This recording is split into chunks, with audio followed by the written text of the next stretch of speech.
हिमालय की गुफाओं में छिपा एक प्राचीन गुप्त शास्त्र, जिसमें ब्रह्मांड के सबसे बड़े रहस्य दर्ज हैं, और एक दिव्य लोक जहां केवल चुनिंदा आत्माएं ही जा सकती हैं।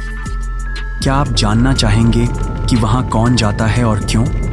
इस वीडियो को अंत तक देखें, क्योंकि इसका रहस्य आपकी सोच से कहीं ज्यादा चौंकाने वाला है। तो चलिए शुरू करते हैं। हिमालय की श्वेत बर्फ से ढकी चोटियों के बीच, जहां सूर्य की किरणें भी एक अलग ऊर्जा के साथ धरती पर उतरती थीं, वहां एक गहरी गुफा स्थित थी। यह कोई साधारण गुफा नहीं थी, बल्कि सदियों से कुछ गुप्त संतों का निवास स्थान थी, जिनका कार्य एक रहस्यमयी ग्रंथ की रक्षा करना था। इस गुफा का नाम तक किसी को ज्ञात नहीं था, और न ही कोई साधारण मनुष्य इसके द्वार तक पहुंच सकता था। कहते हैं कि यह गुफा स्वयं अपने रहस्य की रक्षा करती थी। जो कोई अयोग्य व्यक्ति इसे खोजने का प्रयास करता, वह स्वयं दिशाहीन होकर कभी न लौट पाने वाले मार्ग में खो जाता। किंतु जो योग्य होता, वह यहां तक पहुंचकर दिव्य ज्ञान को प्राप्त कर सकता था। यही वह स्थान था जहां गुप्त शास्त्र की रक्षा की जाती थी। गुप्त शास्त्र केवल एक ग्रंथ नहीं था, बल्कि वह संपूर्ण ब्रह्मांड के रहस्यों को अपने भीतर समेटे हुए था। इसमें लिखा था कि मनुष्य मात्र देह नहीं, बल्कि एक यात्रा पर निकली हुई आत्मा है। यह आत्मा केवल जन्म और मृत्यु के चक्र में ही नहीं घूमती, बल्कि इससे परे भी एक संसार है, जहां वे आत्माएं निवास करती हैं, जिन्होंने अपने जीवन में प्रेम, त्याग और धर्म का सच्चा अनुसरण किया है। यह स्थान कोई मिथक नहीं, बल्कि वास्तविकता थी, और इसे कहा जाता था देवात्मा ग्रह। इस ग्रंथ में वर्णित था कि इस ग्रह तक पहुंचना अत्यंत कठिन है। कोई भी साधारण आत्मा वहां नहीं पहुंच सकती। यह केवल उन्हीं के लिए आरक्षित था, जिन्होंने स्वयं को समर्पण और तपस्या की अग्नि में परखा था। देवात्मा ग्रह न तो किसी भौतिक सीमा में बंधा था, और न ही किसी नक्षत्र मंडल के भीतर आता था। यह एक दिव्य स्थान था, जहां न भूख थी, न मृत्यु, न रोग, न द्वेष। यह केवल उन आत्माओं का घर था जो पूर्ण रूपेण पवित्र हो चुकी थीं। वर्षों से गुप्त संप्रदाय के संत इसी शास्त्र की रक्षा कर रहे थे। यह ग्रंथ सामान्य मानवों के लिए नहीं था, क्योंकि यदि इसकी शक्ति किसी असुर योग्य व्यक्ति के हाथ लग जाती, तो वह इसका दुरुपयोग कर सकता था। यह शास्त्र केवल उन्हीं को दर्शन देता था, जो इसकी भाषा को समझने के योग्य होते थे। यही कारण था कि इसे एक रहस्यमयी गुफा में सुरक्षित रखा गया था। यह गुफा केवल उन्हीं के लिए खुलती थी, जिनका हृदय शुद्ध और आत्मा निर्मल थी। इसी गुफा के अंदर दीपों की मंद रोशनी में संत ध्यानस्थ बैठे रहते थे, और अपने तप से इस शास्त्र की ऊर्जा को संरक्षित रखते थे। वे जानते थे कि जब समय उचित होगा, तब यह शास्त्र स्वयं अपना मार्ग दिखाएगा। एक दिन जब हिमालय के शिखरों पर सूर्यास्त अपनी रक्तिम आभा फैला रहा था, तभी संतों ने कुछ असाधारण अनुभव किया। गुफा के द्वार पर एक दिव्य प्रकाश प्रकट हुआ। यह कोई साधारण प्रकाश नहीं था, बल्कि यह सुनहरी आभा धीरे धीरे आकार लेने लगी। यह आकार एक स्त्री का था, जिसकी देह स्वर्णिम आभा से प्रकाशित थी। उसके नेत्रों में शांति थी, और उसकी उपस्थिति मात्र से संपूर्ण वातावरण में दिव्यता की तरंगें प्रवाहित होने लगीं।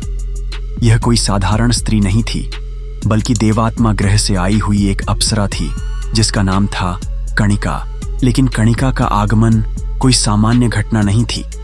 गुप्त संप्रदाय के संत समझ गए थे कि ब्रह्मांड में कोई विशेष परिवर्तन होने वाला है, क्योंकि देवात्मा ग्रह से किसी आत्मा का पृथ्वी पर आगमन तभी होता था जब ब्रह्मांड के संतुलन में कोई महत्वपूर्ण परिवर्तन घटित होने वाला होता था। कणिका के चेहरे पर गंभीरता थी, और उसकी आंखों में एक गहरी चिंता झलक रही थी। वह संतों के समक्ष आई और कहा कि वह एक विशेष संदेश लेकर आई है। संतों ने शांत स्वर में कहा कि वे पहले से ही इस संदेश को अनुभव कर चुके हैं। ब्रह्मांड में हलचल है, और यह हलचल साधारण नहीं है। कणिका ने सिर झुकाकर कहा कि यह सत्य है। देवात्मा ग्रह में एक परिवर्तन हुआ है, और यह परिवर्तन संकेत है कि पृथ्वी पर कोई महान आत्मा जन्म ले चुकी है, जिसे इस शास्त्र का ज्ञान दिया जाना आवश्यक है। किंतु यह निर्णय साधारण नहीं होगा। इस आत्मा की परीक्षा होगी, और यह परीक्षा अत्यंत कठिन होगी। यह आत्मा कौन है, कहां है, और क्या यह सच में इस योग्य है? कि इसे देवात्मा ग्रह का ज्ञान दिया जाए, यह सब अभी अनिश्चित था। संतों ने ध्यानस्थ होकर इस संदेश को सुना। उन्होंने अपने दिव्य चक्षुओं से इस आत्मा की खोज करने का प्रयास किया, किंतु अभी तक यह रहस्य बना हुआ था। कणिका ने कहा कि समय बहुत कम है, क्योंकि यदि इस आत्मा ने सही मार्ग को नहीं अपनाया तो वह भटक सकती है। संतों ने उत्तर दिया कि वे इसकी परीक्षा अवश्य लेंगे, और यदि वह योग्य सिद्ध हुई तो उसे गुप्त शास्त्र का ज्ञान प्रदान किया जाएगा। कणिका ने सिर झुकाया और कहा कि यह कार्य उसे स्वयं करना होगा। उसने कहा कि वह पृथ्वी पर जाएगी और इस आत्मा से स्वयं मिलेगी। वह उसे परखेगी, उसे समझेगी और यह सुनिश्चित करेगी कि वह इस ज्ञान के योग्य है या नहीं। संतों ने इस पर सहमति दी, किंतु उन्होंने कहा कि यह यात्रा आसान नहीं होगी। कणिका को पृथ्वी पर साधारण मानव रूप में जाना होगा और वहां के नियमों के अनुसार ही रहना होगा। उसे दुख, पीड़ा और मानव जीवन के संघर्षों का अनुभव करना होगा। केवल तभी वह यह समझ सकेगी कि क्या यह आत्मा वास्तव में इस शास्त्र के योग्य है। कणिका ने सहमति व्यक्त की। उसने कहा कि यदि यह उसकी परीक्षा है तो वह इसे स्वीकार करती है। उसे यह ज्ञान था कि वह पहली बार पृथ्वी पर आ रही थी और यहाँ के नियम देवात्मा ग्रह से पूर्णतः भिन्न थे। वहां केवल दिव्यता थी, किंतु यहाँ उसे जीवन के हर पक्ष को समझना होगा। प्रेम, पीड़ा, संघर्ष, मोह और मृत्यु, ये सब कुछ उसके लिए नया था, किंतु उसने निश्चय कर लिया था। संतों ने अपने दिव्य मंत्रों के माध्यम से कणिका को आशीर्वाद दिया। उन्होंने कहा कि वह ध्यान रखे कि पृथ्वी पर भटकना आसान होता है। यहाँ मोह के बंधन बहुत प्रबल हैं और यदि वह सावधान न रही तो वह स्वयं इस भ्रम में फंस सकती है। कणिका ने मुस्कुराकर कहा कि उसे अपने उद्देश्य पर पूरा विश्वास है और वह भटकने के लिए नहीं बल्कि सत्य की खोज के लिए जा रही है। और इसी के साथ कणिका ने अपनी यात्रा आरंभ की। जैसे ही उसने पृथ्वी पर कदम रखा, एक अद्भुत परिवर्तन हुआ। उसका स्वर्णिम रूप एक साधारण मानव रूप में बदल गया। अब वह केवल एक दिव्य अप्सरा नहीं बल्कि एक सामान्य स्त्री की भांति लग रही थी, किंतु उसकी आंखों में अभी भी वही दिव्यता थी जो उसे देवात्मा ग्रह से प्राप्त हुई थी। हिमालय की शीतल हवा ने उसका स्वागत किया और उसने अपनी यात्रा की प्रथम सांस ली। उसे ज्ञात नहीं था कि आगे क्या होगा। उसे नहीं पता था कि किससे उसकी भेंट होगी और यह आत्मा जिसे वह खोजने आई थी कहाँ होगी। किंतु उसे इतना अवश्य ज्ञात था कि उसकी यात्रा अब प्रारंभ हो चुकी थी और यह यात्रा केवल उसे नहीं बल्कि संपूर्ण ब्रह्मांड के संतुलन को प्रभावित करने वाली थी।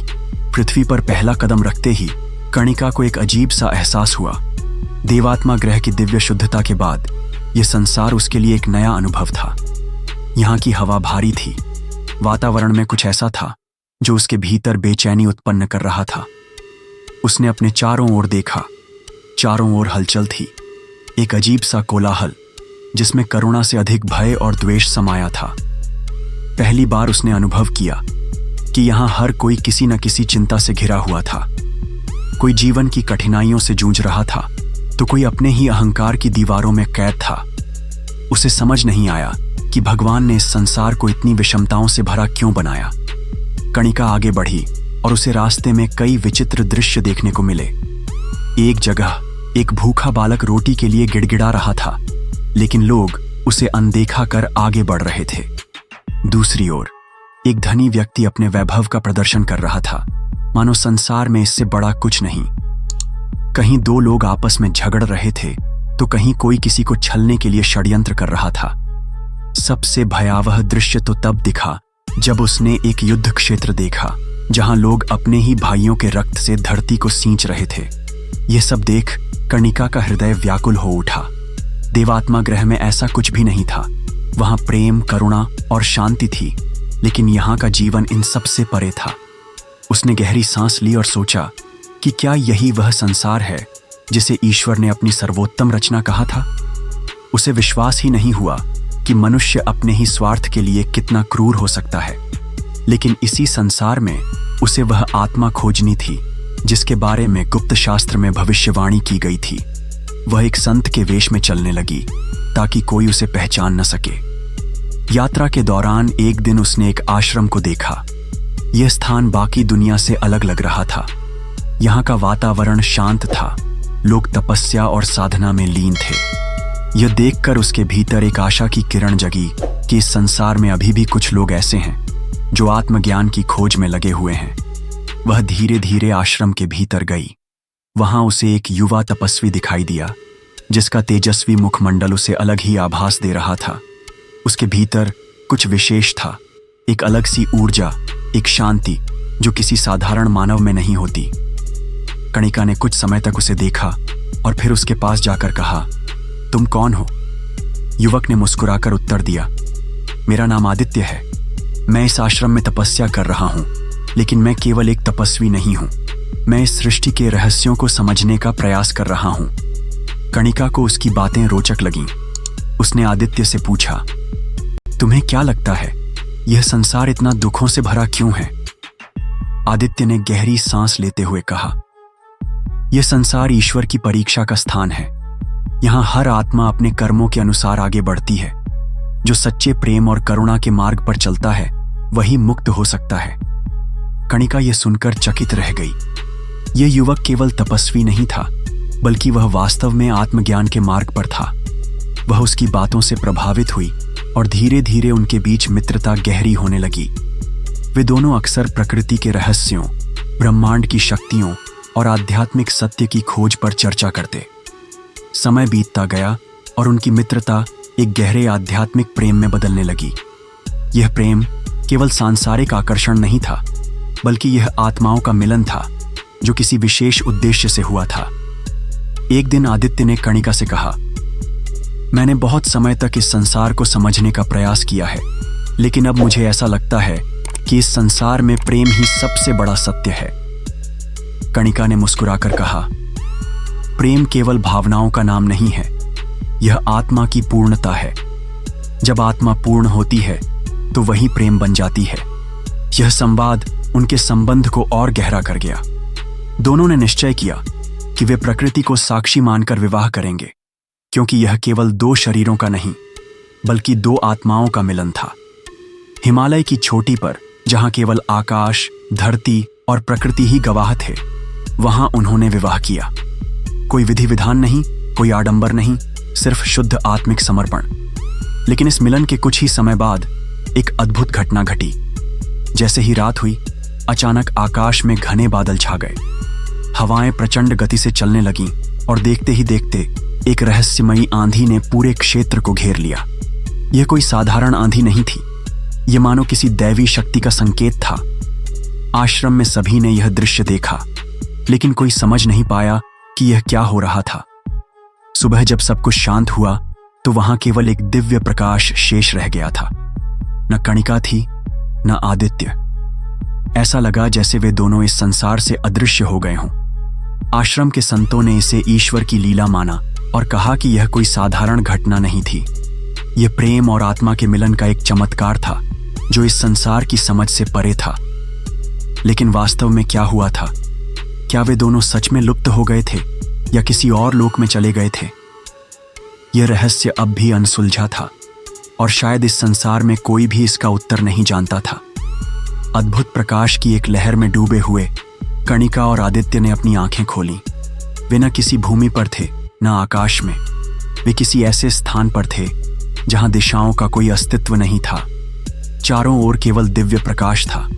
कोई सूर्य नहीं, कोई चंद्रमा नहीं, लेकिन फिर भी हर ओर एक दिव्य आभा फैली हुई थी। यहाँ की हवा में मधुर संगीत घुला था, मानो यह कोई ब्रह्मांडीय ध्वनि हो जो आत्मा के गहरे रहस्यों को प्रकट कर रही हो। कणिका ने चारों ओर देखा और उसकी आंखों में विस्मय उमड़ आया। आदित्य, क्या तुम देख रहे हो? यह स्थान कितना अद्भुत है। यह कोई सामान्य संसार नहीं लग रहा। आदित्य भी मंत्रमुग्ध था। यह स्थान किसी अन्य लोक की तरह प्रतीत होता है।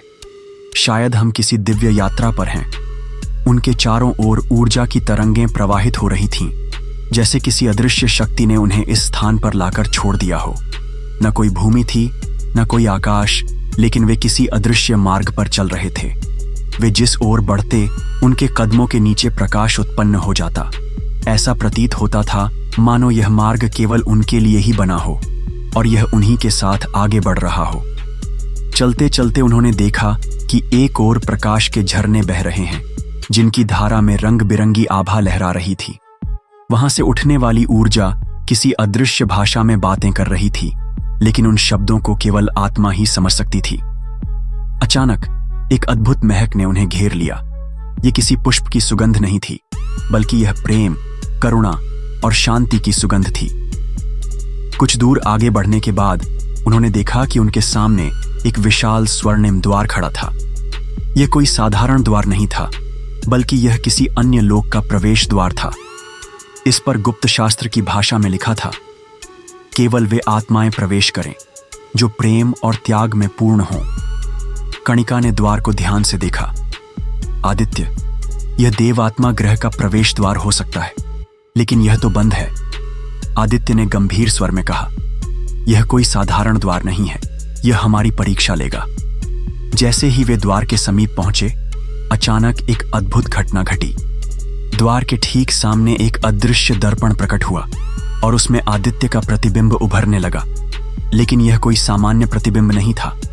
इसमें आदित्य के जीवन की समस्त घटनाएं प्रकट होने लगीं, न केवल इस जन्म की, बल्कि उसके पूर्व जन्मों की भी।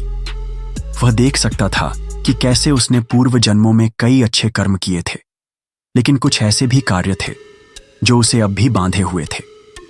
उसने एक जन्म में एक योद्धा के रूप में युद्ध लड़ा था, एक अन्य जन्म में एक तपस्वी के रूप में ध्यान किया था, और किसी अन्य जन्म में वह एक सामान्य व्यक्ति के रूप में सांसारिक जीवन जी चुका था। लेकिन इन जन्मों के बीच कुछ ऐसी घटनाएं भी थीं जहां उसने किसी को ठुकराया था, किसी को कष्ट दिया था, किसी स्वार्थ में उलझ गया था। कणिका ने आदित्य के चेहरे की ओर देखा। आदित्य, तुम्हें अपने जीवन का यह पक्ष भी स्वीकार करना होगा। यही आत्मा की वास्तविक परीक्षा है। आदित्य ने गहरी सांस ली। मैं यह सब देख सकता हूं। मैंने कई अच्छे कर्म किए हैं, लेकिन कुछ भूलें भी हुई हैं। क्या मैं इस पवित्र स्थान के योग्य हूं? अचानक दर्पण के भीतर एक दिव्य आकृति प्रकट हुई। वह एक शुद्ध ऊर्जा का पुंज थी और उसकी वाणी ब्रह्मांड की गहराइयों से निकल रही थी। हर आत्मा के भीतर प्रकाश और अंधकार दोनों होते हैं, लेकिन केवल वही आत्माएं इस द्वार से प्रवेश कर सकती हैं जो अपने अतीत को स्वीकार कर उसे पीछे छोड़ने के लिए तैयार हैं। आदित्य ने अपनी आंखें बंद की। उसने अपने भीतर झांका और उसने उन सभी घटनाओं को स्वीकार कर लिया जो उसके जीवन में घटी थीं। उसने न किसी चीज को छिपाने का प्रयास किया, न किसी चीज से भागने का। उसने केवल अपने पूरे अस्तित्व को इस दिव्य ऊर्जा के समक्ष समर्पित कर दिया। अचानक द्वार से एक अद्भुत प्रकाश प्रकट हुआ और वह धीरे धीरे स्वयं खुलने लगा। कणिका और आदित्य ने एक दूसरे की ओर देखा। यह उनके जीवन का सबसे महत्वपूर्ण क्षण था। वे उस पथ पर थे जहां से कोई लौट नहीं सकता था। उन्होंने एक साथ द्वार को छू दिया और उसी क्षण वे एक और तेजस्वी प्रकाश में समा गए।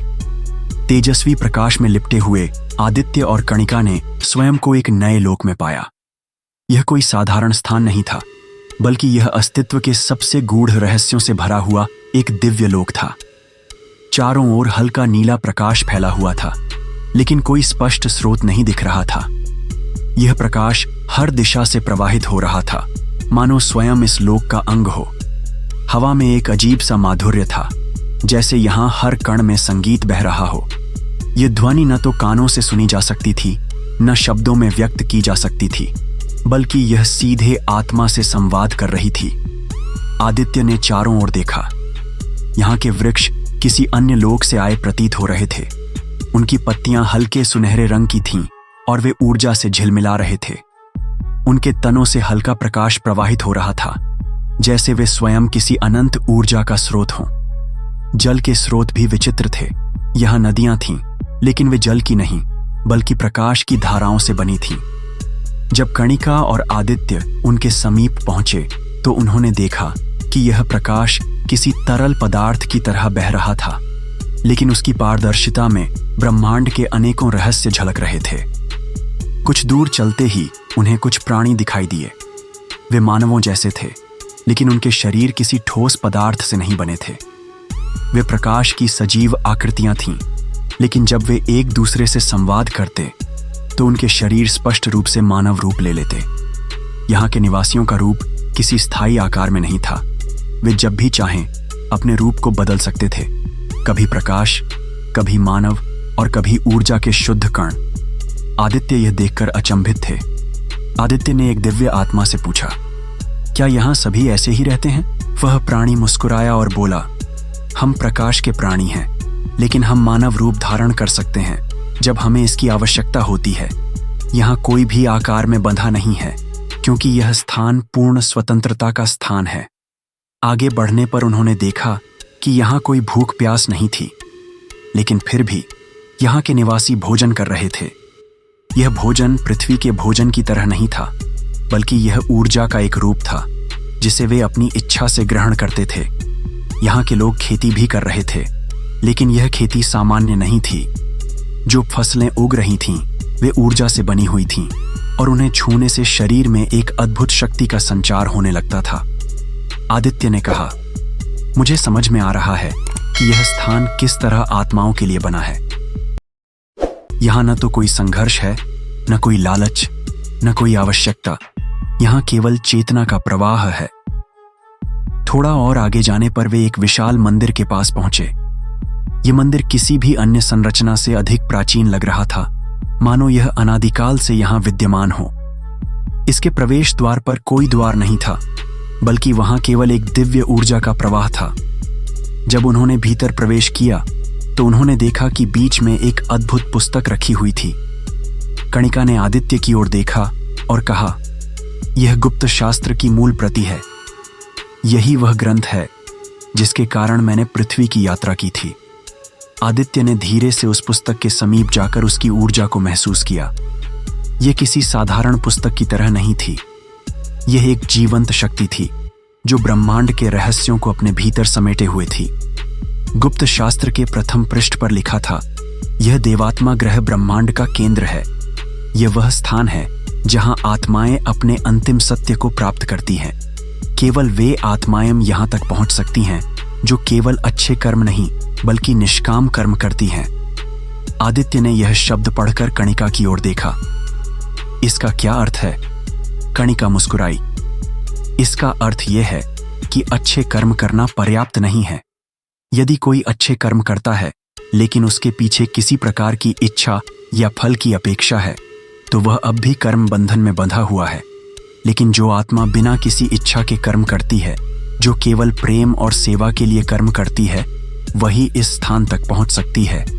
यही निष्काम कर्म का रहस्य है। आदित्य ने गहराई से सोचा। तो इसका अर्थ यह हुआ कि पृथ्वी पर जितने भी ऋषि मुनि, संत और योगी हैं, उनमें से केवल वे ही यहां तक पहुंच सकते हैं जो अपने सभी मोहों को छोड़ चुके हैं। कणिका ने सहमति में सिर हिलाया। हाँ, यही इस स्थान का नियम है। यही वह सत्य है जो गुप्त शास्त्र में लिखा गया है, और यही कारण है कि यह स्थान पृथ्वी के सामान्य प्राणियों से छिपा रहता है। केवल वे ही इसे देख सकते हैं जो स्वयं को पूरी तरह से शुद्ध कर चुके हैं। आदित्य ने गुप्त शास्त्र के पृष्ठों को पलटा। प्रत्येक पृष्ठ पर ऊर्जा की लहरें दौड़ रही थीं। यह कोई साधारण ग्रंथ नहीं था, बल्कि यह स्वयं ब्रह्मांड की चेतना का एक जीवंत भाग था। उसने एक और पंक्ति पढ़ी, जो यहां तक आ गया वह अब लौट नहीं सकता। जो इस सत्य को जान गया वह अब पुनः संसार के बंधनों में नहीं पड़ सकता। आदित्य ने कणिका की ओर देखा। तो क्या इसका अर्थ यह है कि अब हम पृथ्वी पर लौट नहीं सकते? कणिका ने गंभीर स्वर में कहा, हमारे पास एक अंतिम निर्णय लेने का अवसर है। यदि हम चाहें तो इस सत्य के साथ यहीं रह सकते हैं, और यदि हम चाहें तो इस ज्ञान को लेकर पृथ्वी पर वापस जा सकते हैं। लेकिन यदि हम वापस जाते हैं तो हमें यह सुनिश्चित करना होगा कि हम इस ज्ञान का सही उपयोग करें।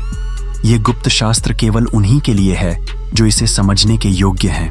आदित्य ने गहरी सांस ली। तो हमें एक निर्णय लेना होगा। क्या हम इस ब्रह्मांड के रहस्य को जानकर यहीं रहेंगे या इस ज्ञान को पृथ्वी तक ले जाएंगे? कणिका ने उसकी आंखों में देखा। यह निर्णय हमारे भविष्य को तय करेगा। और तभी गुप्त शास्त्र के चारों ओर ऊर्जा के हल्के प्रवाह ने उन्हें घेर लिया, मानो स्वयं ब्रह्मांड उनके निर्णय की प्रतीक्षा कर रहा हो। एक गहरे शांत वातावरण में, जहां समय और स्थान का कोई बंधन नहीं था, आदित्य और कणिका ने स्वयं को देवात्मा ग्रह के सबसे प्राचीन संत के समक्ष खड़ा पाया। उनके चारों ओर एक अद्भुत प्रकाशमय आभा थी जो उनके अस्तित्व के प्रत्येक अंश को ऊर्जा से भर रही थी। संत का स्वर गंभीर था, लेकिन उसमें एक अजीब सी शांति भी थी। वे बोले, तुम दोनों यहां तक पहुंचे हो, इसका अर्थ है कि तुमने अपनी आत्मा को उस स्तर तक विकसित कर लिया है जहां अब तुम्हें अंतिम निर्णय लेना होगा। आदित्य और कणिका ने ध्यान से सुना। संत ने आगे कहा, देवात्मा ग्रह केवल पुण्य आत्माओं का निवास स्थान नहीं है, बल्कि यह पूरे ब्रह्मांडीय संतुलन का एक अभिन्न भाग है। यहाँ की आत्माएं अपने अपने कर्मों के अनुसार विभिन्न स्तरों पर जाती हैं। कुछ को पुनर्जन्म लेना पड़ता है, कुछ को अन्य ग्रहों और लोकों में भेजा जाता है, और कुछ यहाँ से सीधे ब्रह्म में विलीन हो जाती हैं। कणिका ने जिज्ञासा से पूछा, तो क्या यहाँ से वापस पृथ्वी पर भी जाया जा सकता है? संत ने मुस्कुराते हुए कहा, हाँ, लेकिन यह तुम्हारे निर्णय पर निर्भर करता है। यदि तुम चाहो तो तुम वापस जा सकते हो, लेकिन याद रखना, जिसने एक बार इस स्थान का सत्य जान लिया, उसके लिए संसार के मोह को फिर से अपनाना सरल नहीं होता।